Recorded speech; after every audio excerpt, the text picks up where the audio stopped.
때는 2016년의 늦은 여름.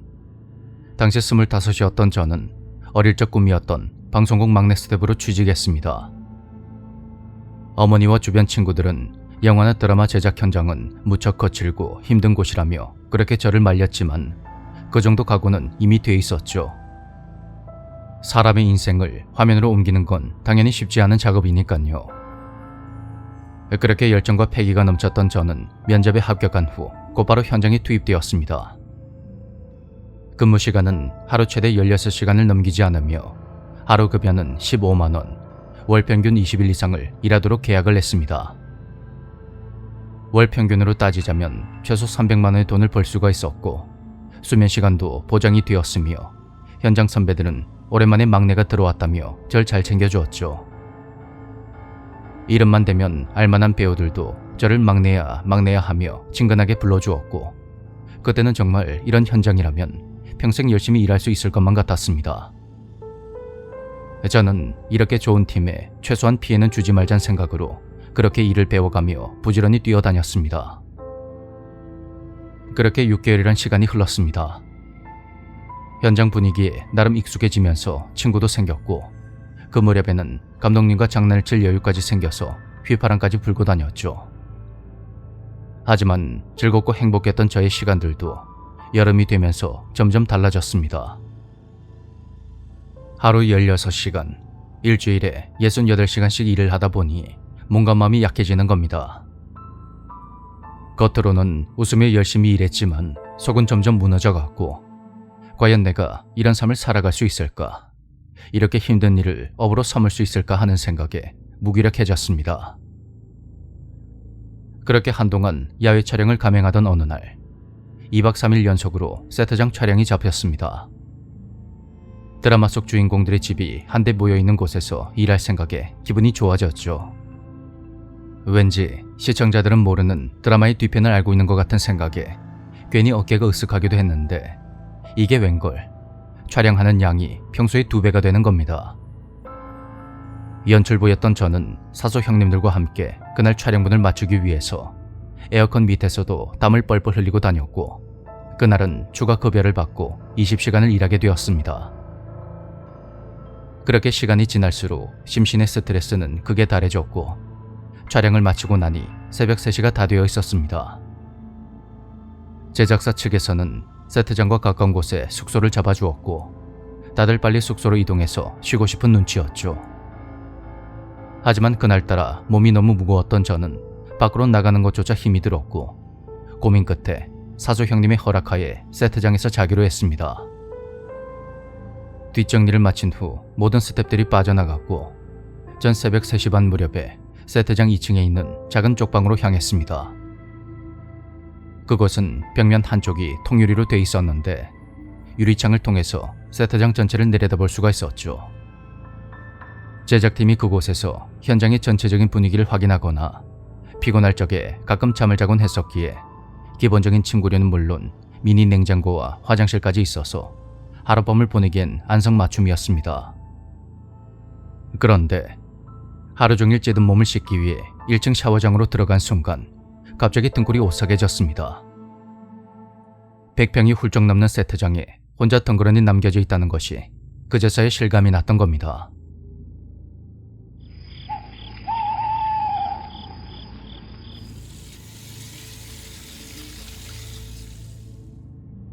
몇 분 전까지 수많은 사람들이 바글거리던 세트장 안은 어느새 풀벌레 소리로 가득 찼고 낡고 좁은 샤워장이 그날따라 유독 무섭게 느껴졌습니다.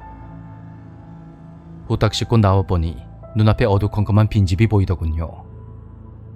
그리고 그 집의 창문 너머로 보이는 또 다른 집과 빨간색 비상 사이렌 조명, 그리고 바람에 마구 흔들리는 창문과 유독 크게 울리는 제 발소리까지 모든 게 공포스럽게 다가왔습니다. 곧장 2층으로 뛰어올라가서 어둡고 고요한 세트장을 내려다보니 등골이 오싹하더군요.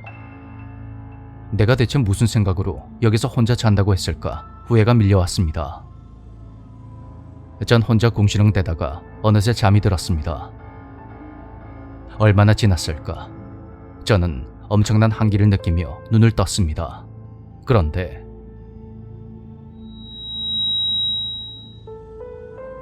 갑자기 이명이 들리면서 또다시 심한 오한과 두통이 느껴지는 겁니다. 비상 조명은 방 안을 빨갛게 물들이고 있었고 전 방에 있는 작은 냉장고에서 물을 꺼내어 벌컥벌컥 마신 후 세트장을 내려다봤습니다. 그리고 그 순간 전 그대로 얼어버렸습니다.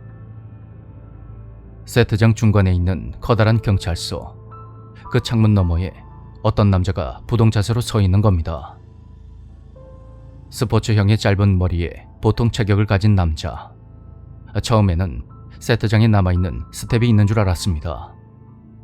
하지만 분명히 모두 숙소로 가는 걸 확인했고 그렇다면 노숙자가 들어왔구나 싶었죠. 예전에 사수 형님의 말이 노숙자가 새벽에 몰래 뒷문을 따고 들어와서 세트장 안에서 잠을 자는 걸 몇 번 봤었다고 했으니까요. 저는 그를 내보낼 생각으로 1층으로 내려갔고 그 순간 검은 사람 형체가 제 옆으로 순식간에 뛰어가는 게 보였습니다. 그리고 그는 10m 정도 떨어져 있는 문을 확 열어젖힌 후 밖으로 빠져나갔고 전 세트의 상태를 확인하기 위해서 경찰서 세트로 향했습니다. 사람이 머문 흔적은 없어서 따로 청소나 정리정돈을 하지 않아도 됐는데 휴대폰 후레쉬를 손에 든 상태로 몸을 천천히 돌린 저는 순간 제 눈을 의심했습니다. 제가 잠을 자던 2층 쪽방의 통유리창 앞에 웬 남자가 서 있는 겁니다. 보통 체격의 스포츠 머리의 남자. 그의 외모는 아까 경찰서 세트장에 있던 사람과 비슷해 보였습니다. 남자는 비상조명의 불빛을 받아서 온통 새빨갛게 빛나고 있었죠. 대체 저게 누구지? 애초에 저 방에 갈 수 있는 사람은 나밖에 없는데. 그리고 아까 그 노숙자는 밖으로 빠져나갔고 게다가 저기로 올라가려면 내가 왔던 길을 지나가야 하는데 그럼 저게 혹시...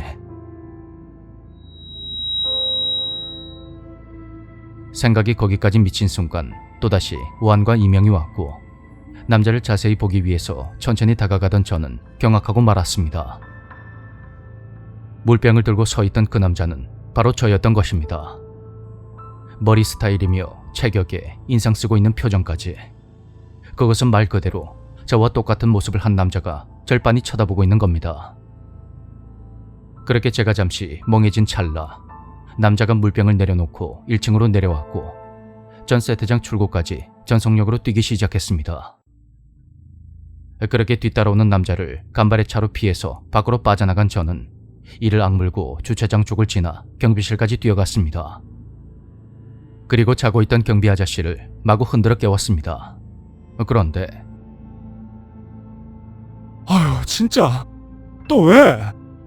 아니 벌써 몇 번째야? 나도 잠 좀 자자 잠 좀. 그 말을 듣는 순간 머리가 핑 하고 돌면서 뭔가 흩어진 퍼즐 조각이 맞춰지는 것 같았습니다. 저 아저씨, 제가 여기 몇 번 왔었어요. 아니 벌써 세 번째다 세 번째. 니 뭐 잘못 먹었나? 아니 숙소에 간다며. 뛰어서 10분이면 간다며. 네? 제가 그랬다고요? 아 그래? 내가 택시 불러줄까 하니까 대꾸도 없이 가더만 왜 또다시 와서 난리고. 뭔 귀신이 있다고 자꾸 봐달라고 난린데. 저는 멍하니 경비실을 나와서 터벅터벅 주차장을 가로질러 갔습니다. 온통 논밭뿐인 주변에는 선선한 바람이 불어왔고 이명과 어지러움은 여전한 상태로 반쯤 넋을 놓은 채 숙소를 향해 걸어갔죠. 어이, 택시 불러줄 테니까 타고 가라고. 멀리서 그렇게 외치는 아저씨의 말을 뒤로 한 채 숙소에 도착한 저는 그 앞 벤치에 멍하니 앉아서 해가 뜨는 걸 지켜봤습니다. 그 일 이후로 저는 방송 관련된 일을 완전히 접었습니다.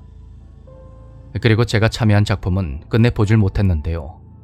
틀기만 해도 오한이 들면서 이명까지 들려오더군요. 작품의 이름은 바로 2017년 8월에 방영된 OCN 드라마 구해줘입니다.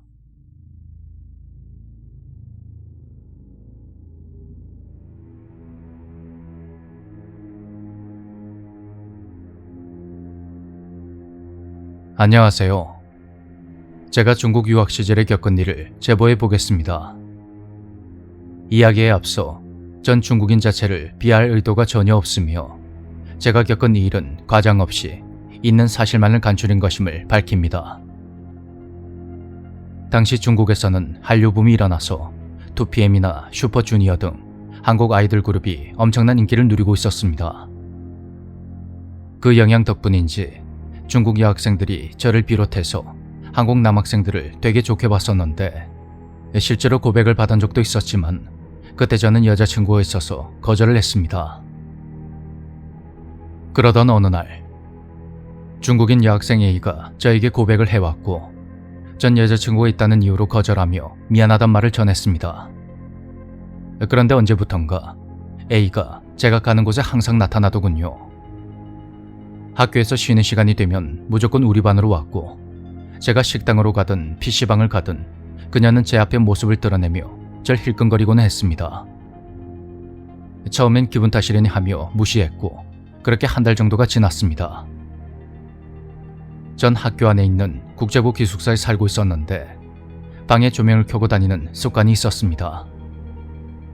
타국에 있다 보니 낯선 느낌이 싫어서 그랬던 건데 문제의 그날 친구들과 함께 저녁을 먹은 후 노래방에 가서 시간을 보내다가 기숙사로 들어와 보니 제 방에 불이 꺼져 있는 겁니다. 아침엔 나갈 적에 끄고 간 건가 생각하며 방문을 여는 순간 이제 왔어? 놀랍게도 A가 제 침대에 앉아 있었던 것입니다. 예전에 여권과 현금을 잃어버린 적이 있어서 그 후로는 귀찮더라도 항상 문을 잠근 후에 열쇠를 기숙사 경비 아저씨에게 맡기고 다녔는데 그 열쇠가 제 책상 위에 있더군요. 그 상황에서 화를 내면 오히려 역효과만 날 것 같은 생각에 전 최대한 A를 달래서 기숙사에서 내보냈습니다. 난 여자친구가 있고 그녀와 잘 지내고 있으니까 이런 행동은 다시는 하지 말아 달라며 그렇게 웃으면서 정중하게 부탁을 했는데 A의 표정이 정말 묘하더군요. 전 A를 내보낸 후 여자친구가 잘 있는지 확인했고 곧장 경비실로 향했습니다. 대체 열쇠 관리를 어떻게 했길래 이렇게 된 건가 싶어서 화가 났는데 놀랍게도 아저씨가 경비실에서 A와 대화를 하고 있는 겁니다. 얼핏 듣기로는 A가 앞으로도 돈을 줄 테니 저를 감시해달라고 하는 것 같았고 저는 순간 뒤통수를 망치로 한 대 얻어맞은 듯한 큰 충격을 받았습니다. 경비 아저씨와 술도 같이 마신 적이 있고 가끔 진솔한 대화를 하면서 삼촌처럼 믿고 따랐던 사람인데 고작 돈 때문에 저런 짓을 한다는 것이 도무지 믿기지가 않았습니다. 어쩐지 그 무렵에 아저씨가 절 마주칠 때마다 행선지를 꼬박꼬박 해묻곤 했는데 그게 다 이유가 있었던 거였죠. 저는 그 상황에서 조용히 휴대폰을 꺼내어 몰래 그 대화를 녹음했습니다.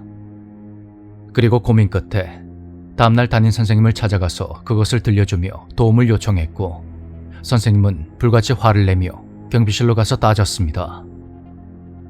그런데 순간 아저씨의 눈빛이 확 돌변하더니 선생님을 때리고는 도망치는 겁니다. 정말 너무 놀라고 어이가 없었습니다. 우리는 곧장 경찰에 신고를 했고 지금까지의 일들을 모두 털어놨죠. 그렇게 소라는 어느 정도 정리가 되었고 한동안 잠잠하다 싶었는데 언제부턴가 A의 모습이 보이지 않았습니다. 솔직히 잘 됐다는 생각에 내심 안심을 했는데 그러다가 며칠 후에 또다시 일이 터져버렸습니다. 그날 친구들과 PC방에 갔다가 갑자기 그 피로가 느껴지며 두통과 현기증이 심해졌고 그래서 지름길을 따라 저 먼저 기숙사로 들어가고 있었습니다. 그 골목이 지름길이긴 해도 해가 지면 많이 으슥한 곳이라 중국 학생들로 다니길 꺼려하는 곳이었죠.